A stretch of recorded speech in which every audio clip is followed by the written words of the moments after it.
Yes, Your Honor. Sorry, you're Richard Vullery. Yes. And Mr. Vullery was previously in court and cause number 25 BCCR 1746, entered a plea of guilty to aggravated assault with a deadly weapon, a second-degree felony. And that was, so was it unagreed as to the type of probation, but it was agreed that you would get probation, or just unagreed? Correct, Your Honor. It was Okay. agreed to probation with the court to decide the type and length. That's what I thought. It was just the way this is worded is a little, okay. And I've received that pre-sentence report. Have you both had an opportunity to review it? Yeah, Judge. I have, Your Honor. Any additions or corrections? No, not from defense, Judge. Judge, other than the court will recall the several times we've been here with respect to the bond issue. This is the one at the Chris Food Mart where we went back and forth on who could be employed there or not. Yes. With Mr. Collier, he had called and expressed concern several times. I spoke at length with the author of the PSI, Ms. Ramirez, and let her know my contact with Mr. Collier. And the court would recall that, so that she didn't have to feel like she needed to include all of that. That's why there's a little bit less of a statement from him in the PSI. Would ask that the court just take all of those factors into account and his expressed concern as well, and make sure that this individual stays away from him and also away from that location. So I thought though that it got worked out where he's the one working there, not the other one. Correct, Right. I believe so, but. So the that- remain guess away not- from the food mart, I'm not I gonna guess do. not that, but that he remain away from the antique store that Mr. Collier may own. Is that true? Yes, Or ma'am. do you own that? No, ma'am, I'm wearing the device to stay away from there and. it's, Right. Okay, Sorry. so Get there. do we know the address to that I place? think we had it at the time of the bond. Yeah, it's included Magnolia. It's on Magnolia. exclusion for that with the GPS. I have it. Well, he has an exclusion for the Chris Food Mart because that's where you work. Work, yes, ma'am. And there was some issue at first on who got to work there, and you work there and he does not. Right. Okay, but this other place, I don't recall. 32 it was back in March, Judge. We had him trespass warned or admonished not to go to 3235 Pine. Say it Street, again, I'm sorry, 30. 3235 Pine and 3265 Magnolia. And then at that point in time, you had 3090 Gulf, which is the food mart, which obviously Right. we will rescind that, I Okay. guess. And these are all in Beaumont. Correct. Yes, ma'am. Okay.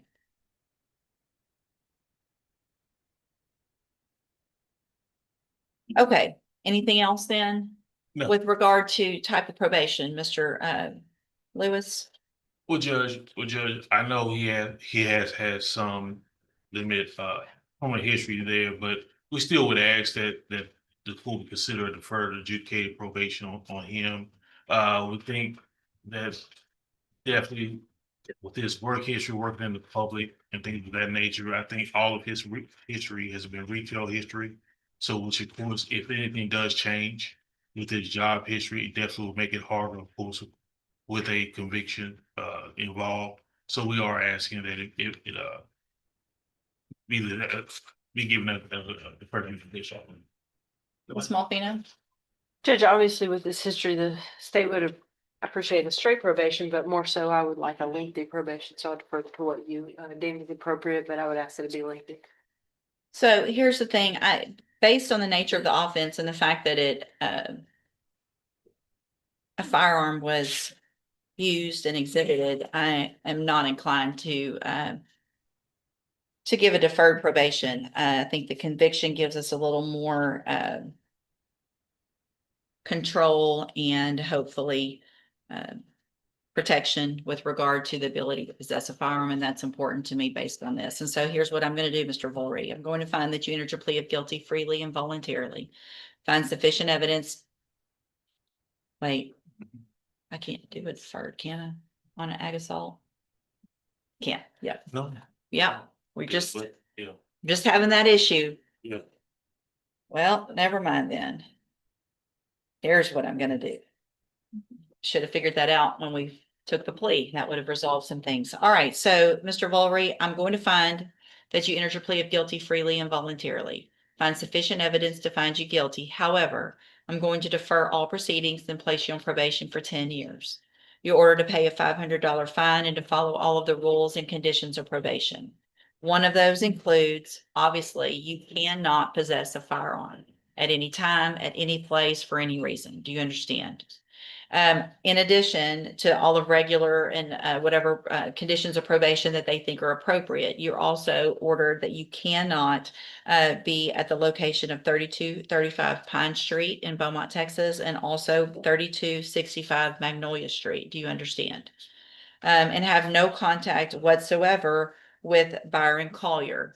So if you are anywhere else and he's there also, then you have to leave. Do you understand? Not just these two places, but anywhere else. I am obviously going to allow you, I think everything's still the same as far as I know with you working at the Chris Food Mart, that's fine. But if anything else comes up that is of concern of where he is, or if you think you're gonna get violated because he's somewhere, then you need to let your attorney know, let your probation officer know. Because here's what just happened. So you have a deferred probation. Mhm. It wasn't what I intended to do, but I legally I have to, and it also gives me actually a lot more of kind of a hammer to hang over your head if something goes wrong. So here's what that means. Right now, you do not have this felony conviction on your record. If you successfully complete this probation, at the end of it, the case is dismissed. You'll never have this felony conviction. But the other side of that is if you violate any condition of probation, because it's a deferred probation, you could be brought back into court. You could then be found guilty of the offense, and I could send you to prison for anywhere in the range of punishment, which is a minimum 2 years up to 20 years. Do you understand? So I'm handing you the trial court certification that shows this was an agreement that I followed, and so you've waived your right to appeal. You just need to have a seat here in the courtroom. Probation's going to call you to her desk when she's ready to go over your paperwork. All right, good luck to you, sir. Good morning, ma'am. You are Treasurer Harris, and this is cause number 24, DCCR 1482. And Ms. Harris was previously in court, entered a plea of guilty to unlawful carrying a weapon in prohibited place. I've received the pre-sentence report. Have you both had an opportunity to review that report? I have, Judge. I have none. Any additions or corrections? No, ma'am. Judge, other than the fact that this court has already admonished her several times about not possessing a weapon and not being on the property of Lamar University, which I think she is no longer enrolled. Okay. All right, ma'am, I'm going to find that you entered your plea of guilty freely and voluntarily. Find sufficient evidence to find you guilty. However, I'm going to follow the agreement that you made with the district attorney and defer all proceedings and place you on probation for 3 years. You're ordered to pay the $500 fine and to follow all of the rules and conditions of probation. That includes not possessing a weapon. That includes if someone else has one and they hand it to you, or, I mean, this situation, you're 2 semesters away from graduating college. You know, you've got to be looking and thinking, how stupid of a decision to make, to not just do it, but let's put it all over social media. It could change your life, and it has, hadn't it? So I want you to be successful. We all do. There's no reason for any of us to think that you're not going to be successful, but it's very important that you follow all of the rules and conditions of probation. So you'll be on that 3-year deferred. If you do everything you're supposed to, this is such a great opportunity because you don't have a felony conviction on your record. Having a felony conviction will change your life in very negative ways. Lots of colleges won't even accept you. And so do everything you're supposed to on the probation. If you do everything you're supposed to, get that community service done up front, pay your fees, do everything correctly, you can even get off probation early. That happens all the time. It's going to be up to you though.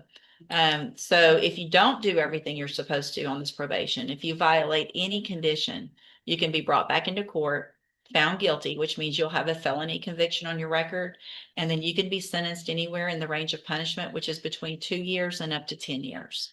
So you need to take advantage of this, because I can tell you right now, anything that has to do with guns at this point is obviously being taken extremely seriously in our county. If you're back in here and the underlying offense has something to do with a gun, even though you just held it and did whatever you shouldn't have done with it, you're likely to go to prison for a long time. So nobody wants that. So do everything you're supposed to. It's harder when you're young because your friends are going to be going out and doing certain things that you're not going to be able to do.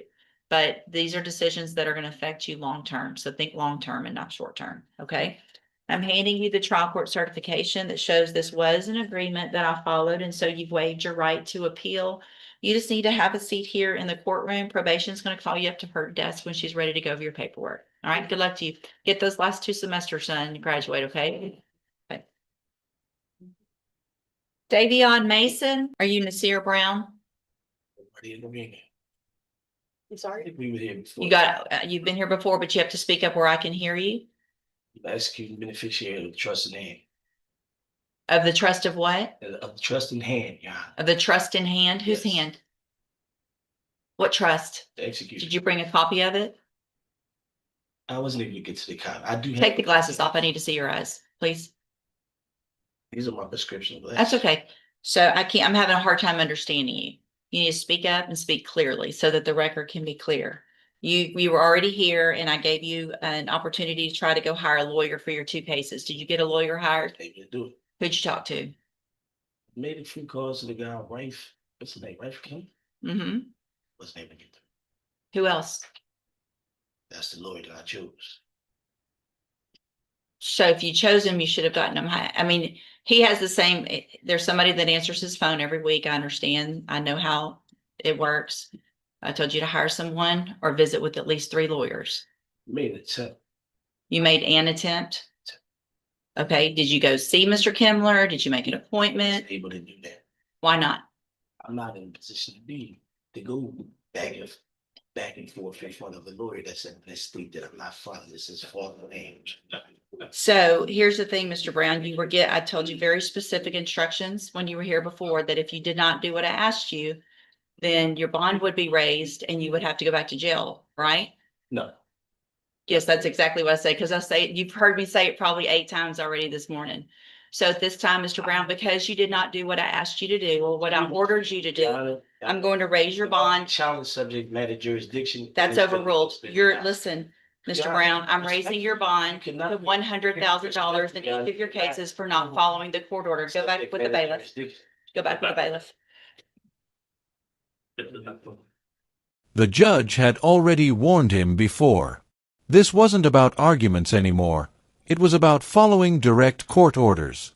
When he refused to comply, the court acted immediately. Go back with the bailiff. You're gonna make it worse if you don't. Yeah, respectfully, this is not a fair trial. You don't get to say respectfully and then be disrespectful. Go back with the bailiff. She Sir, started. don't make me lay hands on you, Why would you lay hands on me? because you're not doing it, I'm telling you, now go. She's Mr. telling you Brown, that she'd go you back. need to go back with the bailiff. Right now, I've raised your bonds.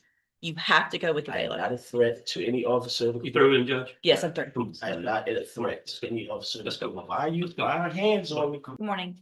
You're Armand Gregory. And Mr. Gregory, were you able to get someone hired? No, ma'am. Yes. Who'd you talk to? We had 3 calls that got prices for one. Speak up, please. I got prices for one, and Mr. Walker, I talked to Mr. Walker.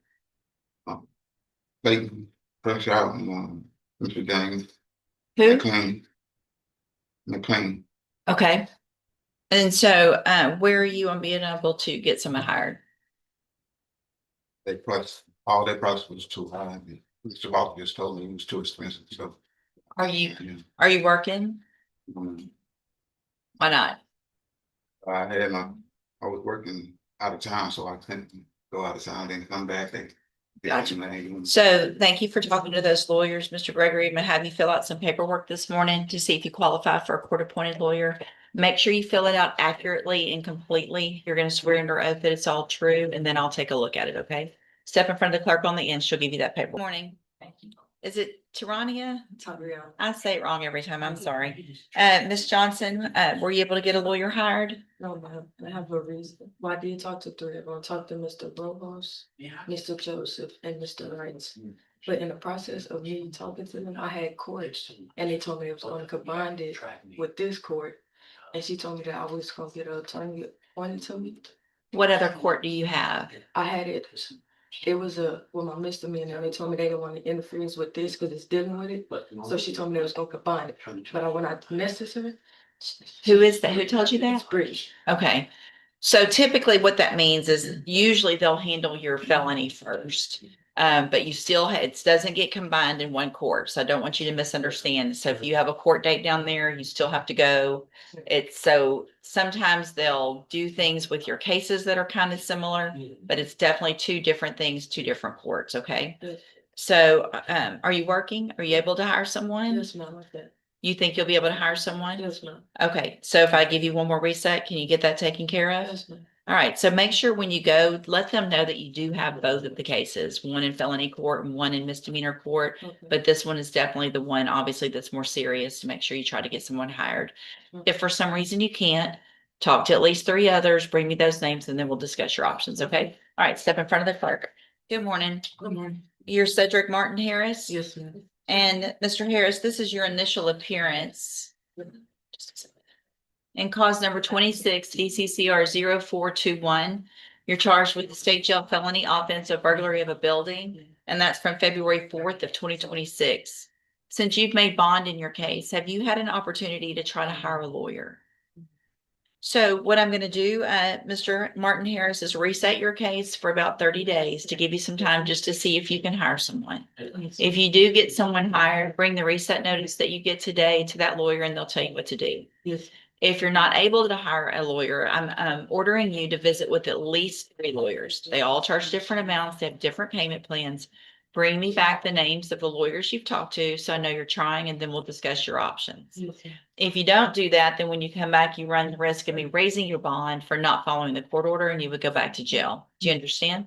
Step in front of the clerk right here. She'll give you a reset. How do you say your first name? Jericho. Jerica, and you're Jerica Holland? Yes, ma'am. And Ms. Holland, this is your initial appearance in cause number 26, DCCR 0386.